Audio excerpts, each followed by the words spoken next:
This is a pretty wild keyboard. It suits it. It's kind of cool. I'm not gonna lie. This is a keyboard based off an anime. This is basically from Overlord. I've watched, I think there's a few seasons of Overlord, right? I've watched the first season, I think. I really liked it. It's an isekai, so you have to be kind of into that. And this is I believe it's pronounced Albedo. Overlord was a really popular anime, if memory serves. And I think she was probably one of the most popular characters. This is an expensive project. You want to know why it's an expensive project? Because there's only 25 units. I'm going to be real with you guys. I think maybe right away, one of the points of criticism I can say about this is I wish there was more. And I don't even know if that's good criticism or not. I just wish there were more units. I've already taken a little sneak peek at the board and it's really fucking cool, but it ends up being somewhere between $800 and $900. It's a fucking expensive project because there's only 15 damn units. You guys will see why it's $800 to $900 in a second, but it's going to be an aluminum E-white top case, E-black bottom, sandblasted weight. It's going to be a 6.9 degree typing angle, 17.5 front height, 1.6 mil PCB. I think you can either get hot swap or solder. I think they mentioned both. It's going to be a raffle, unfortunately. I'm not the biggest fan of raffles, even though 90% of the more popular keyboards run those. They said first come, first serve, or raffle. So I hope they go with I think in this case for 25 units, I'd actually probably prefer the raffle, if I'm being real with you. I think first come, first serve. I mean, maybe, who knows? Maybe they should just do first come, first serve. I don't know, I'll let you guys do that. This is what makes it unique, this daughter board, I'm joking. We have her weapons over here on the plate. It's an anime themed board. I don't think technically they can do more units because I think there's a limit to how much you can do for fan art. Just as an FYI, I think that's probably why they're doing like really low quantity. Just like the last anime themed board that we did was really low quantity. PCB is insane. It's a pretty like diverse hot swap PCB as well. Shall we open the keyboard? Are you guys ready for this? This is a pretty wild keyboard. It suits it. It's kind of cool. I'm not going to lie. It's kind of neat. This is pretty on point for theming. There is some damage on the board, by the way. They warned me ahead of time. You know, when they told me the price at first, they told me it has horns. And I thought maybe that was just like the weight or something.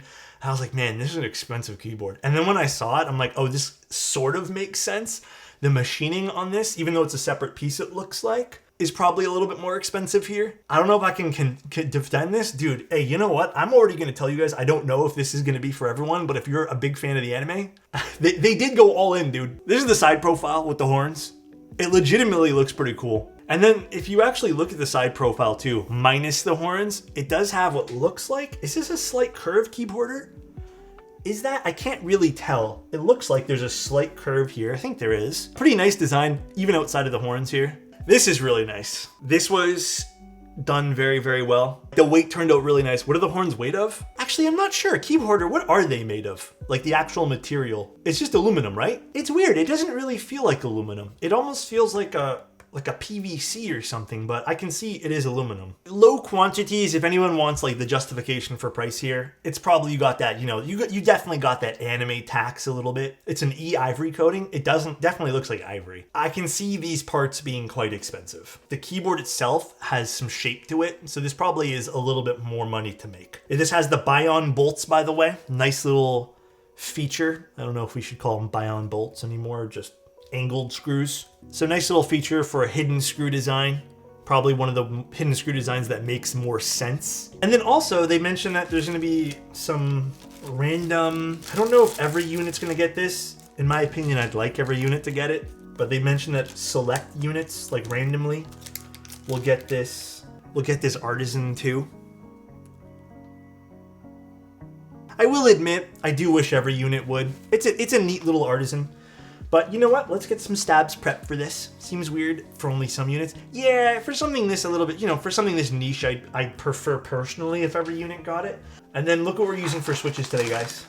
So these are broken in, and I'm very curious. I don't particularly love broken in switches, but I'm curious about these because, in hand, these felt pretty good. I also lubed these with 205, but they are broken in 400,000 actuations.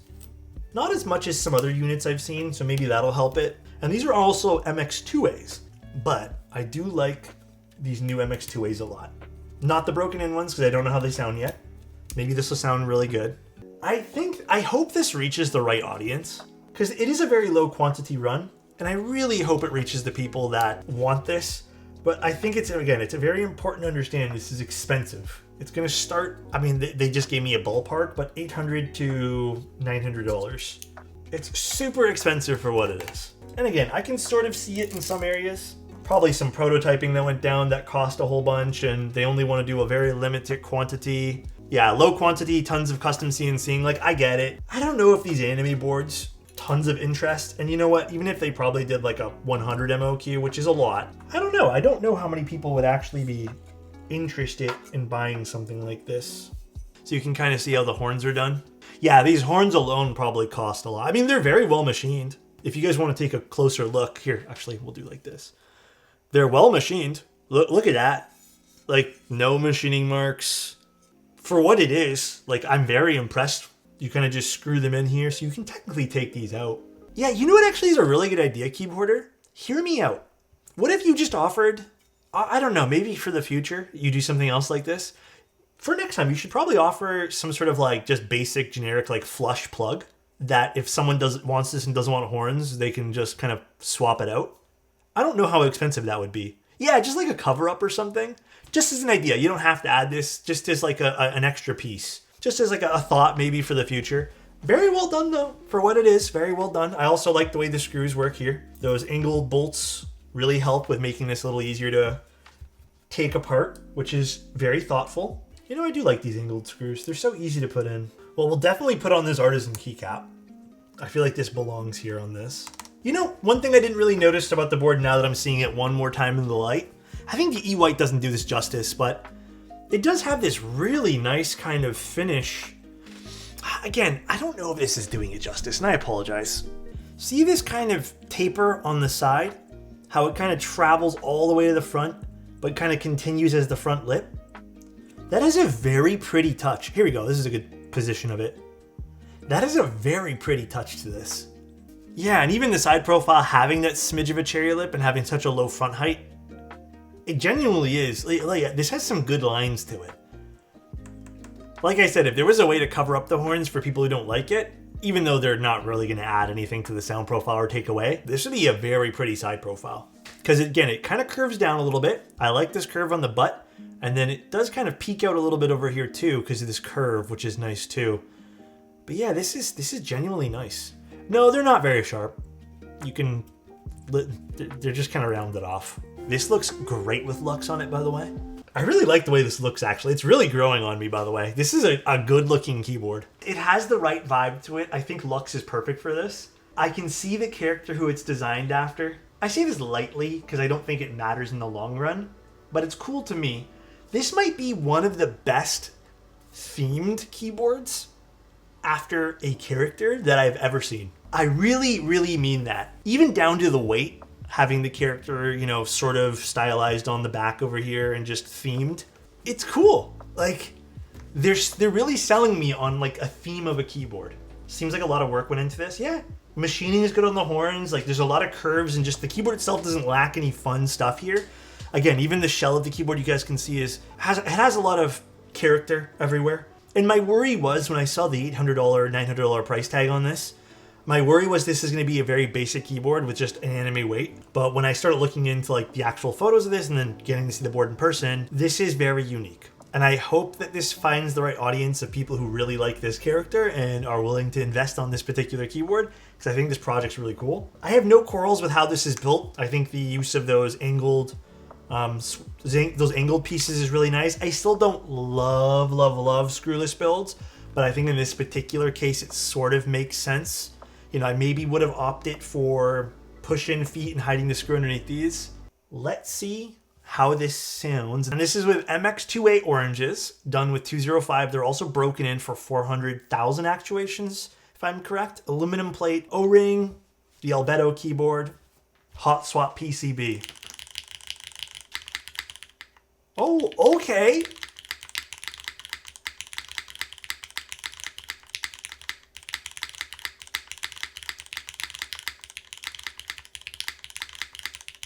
It sounds nice. This is nice. It's a good sounding board with a good theme. You don't get these too often.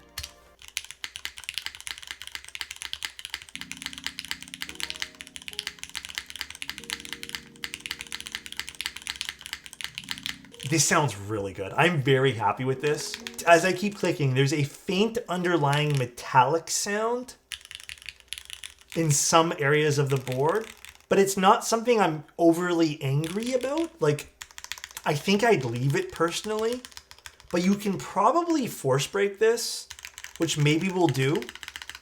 But again, I'm actually one of those people where I enjoy a little smidge of something extra in there. It really depends on the board though, like what your personal tastes are.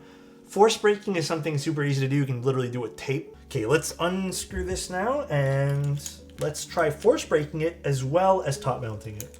Although again, I don't really think this needs to be force broken. Like, I don't think we're gonna gain much of force breaking, but we can try if you guys want. Do you mind if I put this? I know it's your board, so I wanna just double check. Sure, perfect. And then we'll switch back to O-ring after this as well. Hold on, let's actually do the force break with the O-ring first. And then let's go back to doing the top mount. Oh yeah, that definitely got rid of some of that metallic-iness. In fact, I think it even made the switches a little brighter.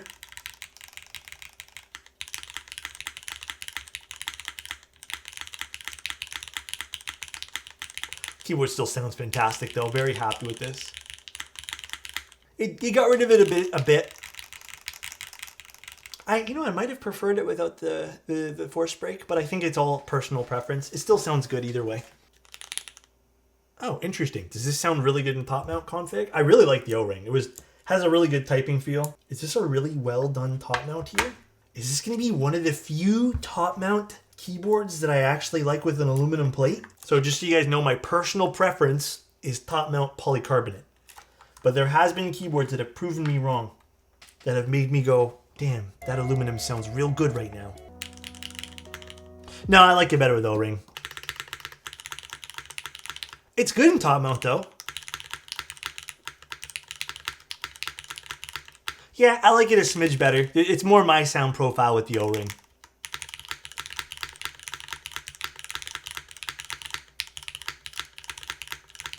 It's still good though. This is still very good for someone who likes top mount. Yeah, the no mounting under the spacebar helps a shit ton. It even has a bit of give, which is nice here too. I like this better in O-ring, but geez, dude, this is a great board.